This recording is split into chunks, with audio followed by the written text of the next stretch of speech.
السلام عليكم. في 2017 عملت قناة على اليوتيوب، وكان الهدف الأساسي من تأسيس القناة إن أسوق شغلي، أعمل إعلانات، يعني أصور الشغل وأعرضه في القناة والناس تشوفه وكده.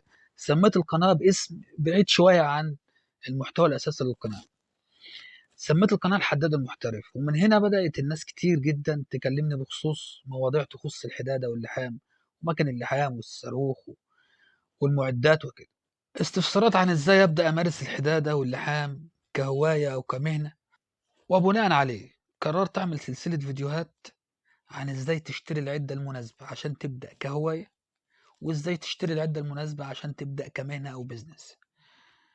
مبدئيا لازم نبقى عارفين إن في فرق بين العدة المطلوبة للهواة وبين المعدات الصناعية المستخدمة في الورش والمصانع. بمعنى أنا ممكن مثلا بتلاتة 4000 جنيه أشتري مكنة لحام وصاروخ وحبة رفايع وأبدأ بيهم أمارسها كهواية، أصلح حاجة في البيت، أصنع طاولة، أصنع باب، أصلح حاجة. لكن في حالة لو أنا عاوز أأسس ورشة أو مصنع عشان أصنع منتج معين، الموضوع بيكون مكلف جدا، والعدد الصناعية أسعارها غالية جدا. ومن هنا قررت أعمل سلسلة فيديوهات هنعرف منها إزاي نبدأ المهنة كهواية، إزاي نشتري العدة المناسبة، وإزاي نبدأ أول عملية لحام والموضوع ينجح معانا.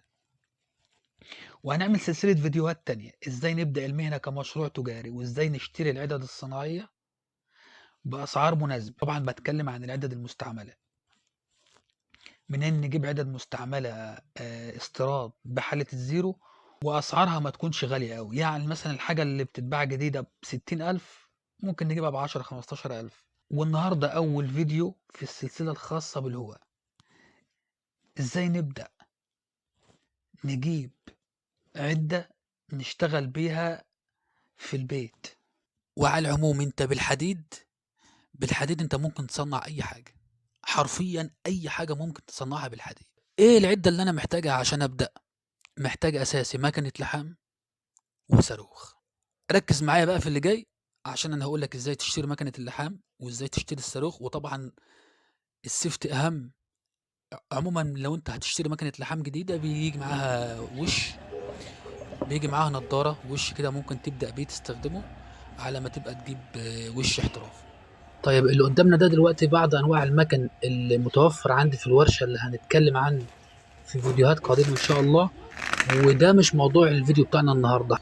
احنا النهاردة هنتكلم عن المكن الصغير اللي هنستخدمه استخدام شخصي، لكن ده مكن كبير بيبقى موجود في الورش والمصانع، هنتكلم عنه في فيديوهات قادمة ان شاء الله. ودي برضو انواع مكن ديزل برضو متوفر عندي، هنتكلم عنه. طبعا ده ارقى انواع اللحامات، هنتكلم عنها في فيديوهات قادمة ان شاء الله.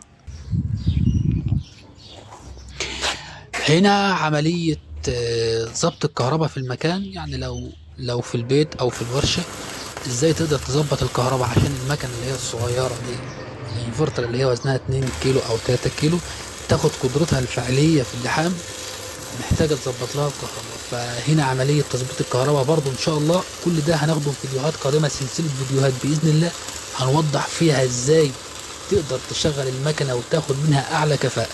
طبعا هنرجع لموضوع فيديو النهارده، وهو ازاي نشتري مكنه للاستخدام الشخصي. طبعا احنا هنجيب مكنه كارت لانها صغيره في الحجم، وزنها خفيف، موفرة في الكهرباء. وواحد يقول لي طيب بس دي مش اعتمادية زي المكنة الملفات، أنا هجيب مكنة ملفات عشان تتحمل. أقول لك الكلام ده غلط. الاعتمادية وغير الاعتمادية ده بيرجع لجودة، هناخده إن شاء الله في فيديوهات قادمة بإذن الله. مكن كارتة جبار، حرفيا في مكن كارتة يسيح لك جبل حديد. معانا أول مكنة دي على أمازون، أمازون مصر. المكنة ديت سعرها 1274، دي أرخص مكنة ظهرت توتال.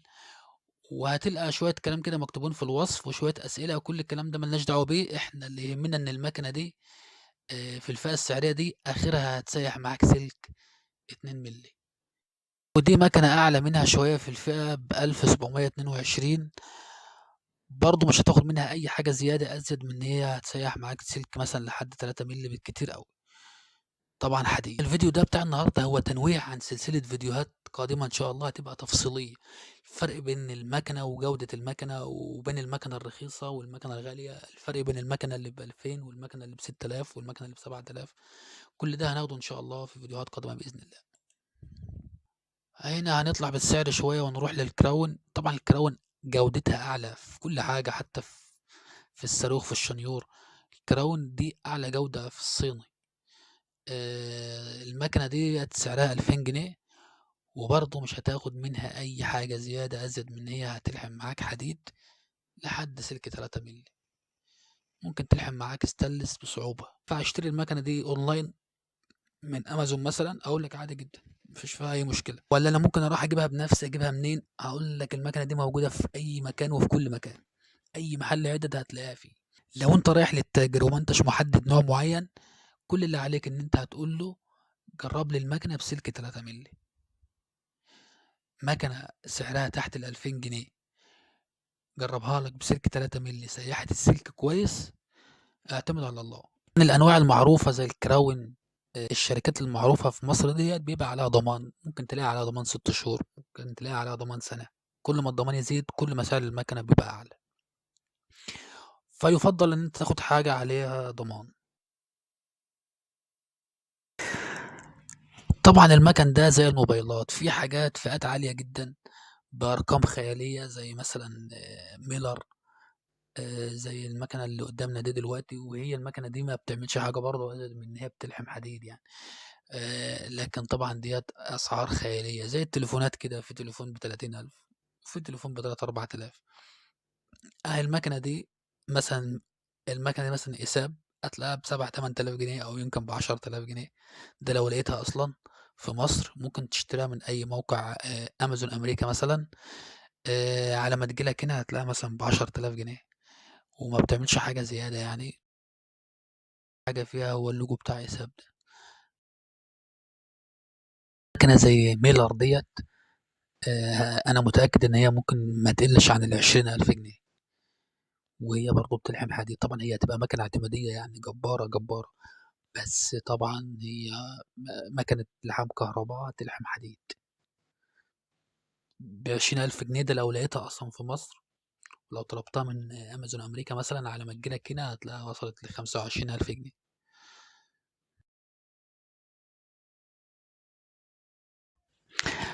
نرجع للمكنة بتاعتنا اللي هتقضي لنا الغرض، أم 2000 جنيه.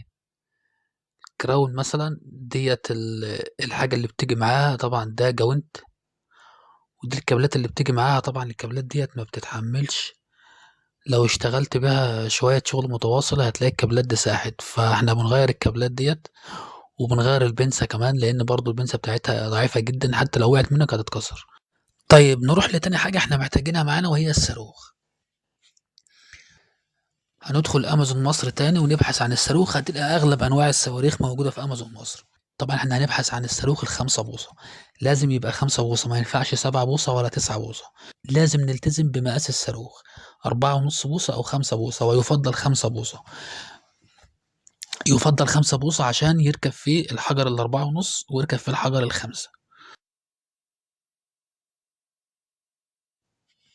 طبعًا الشكل اللي قدّامنا الأصفر ده، الشكل ده ما ينفعش، لازم يكون صاروخ ال5 بوصة اللي هو بالشكل اللي بيتمسك في إيد واحدة. ده صاروخ كراون، بطارية تمنه كام، 5000 جنيه، وده صاروخ تمنه طبعًا الصواريخ هنا أسعارها بتبدأ من 400 لحد 4000. أنا باتكلم عن الصاروخ ال5 بوصة. ده صاروخ بوش ب2000، وده صاروخ بوش ب4000. طبعًا ده الflagship بتاع بوش. طبعًا إحنا كبداية ممكن نبدأ بأرخص صاروخ، ما فيش أي مشكلة، ممكن نبدأ بصاروخ الصاروخ اللي معانا ده دلوقتي ده صاروخ دونج شينج حلو جدًا. طيب الحاجات اللي إحنا محتاجينها هتبقى مكنة اللحام، والصاروخ ال5 بوصة، وحجر قطعية اللي هو البسكوتة، اللي هو بيبقى 5 بوصة مِلّي أو مِلّي و2، وطبعًا حجر الصنفرة برضه 5 بوصة.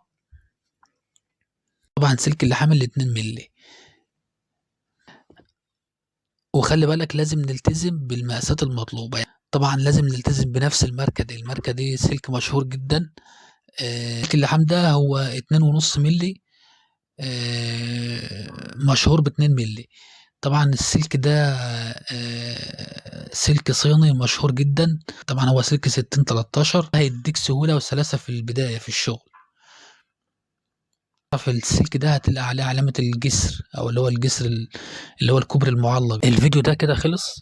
الفيديو اللي جاي إن شاء الله هنبدأ نشتغل عملي، كأننا بنشتغل أول شغلة في حياتنا. قعدت أدور على أي حاجة أنا محتاجها عشان أعملها، لقيتني محتاج باب شقة. فالشغلانة الجاية إن شاء الله أول شغلانة لنا بالعدة البسيطة بتاعتنا إن إحنا هنعمل باب شقة. هنعمله خطوة بخطوة وهنصوره بالتفصيل، وهنشوف النتيجة النهائية إن شاء الله.